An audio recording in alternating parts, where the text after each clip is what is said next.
हुतात्मा दिनानिमित्तानं महाडमध्ये वाहण्यात आली हुतात्म्यांना श्रद्धांजली। 10 सप्टेंबर 1942 रोजी ब्रिटिशांविरोधात महाडमध्ये सशस्त्र उठाव झाला होता। महाडमधील क्रांतिकारक आणि ब्रिटिशांमध्ये झालेल्या या लढ्यात 5 क्रांतिकारक शहीद झाले।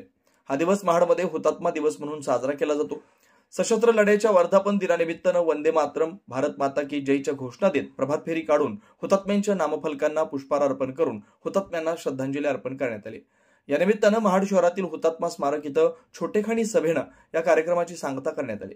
या कार्यक्रमाला महाडचे आमदार तथा मंत्री भरत गोगावले, राष्ट्रवादीच्या स्नेहल जगताप यांच्यासह आयोजक आणि विद्यार्थी उपस्थित होते। आम्ही दरवर्षी भेट देतो, आमचं कर्तव्य आहे ते, कारण ज्याने या देशासाठी, या मातृभूमीसाठी आपले प्राणाचं बलिदान दिलं आणि ते पण 10वी 9वीला असणाऱ्या आमच्या त्यावेळच्या मुलांनी, मग आमचं कर्तव्य काय बनतं की वर्षातून एकदा त्यांना येऊन विनम्र अभिवादन करायचं आहे आणि ते मी गेले अनेक वर्ष करतोय आणि याच्या पुढेही करत राहणार आहे आणि म्हणून आजचा हा कार्यक्रम या ठिकाणी संपन्न होतो।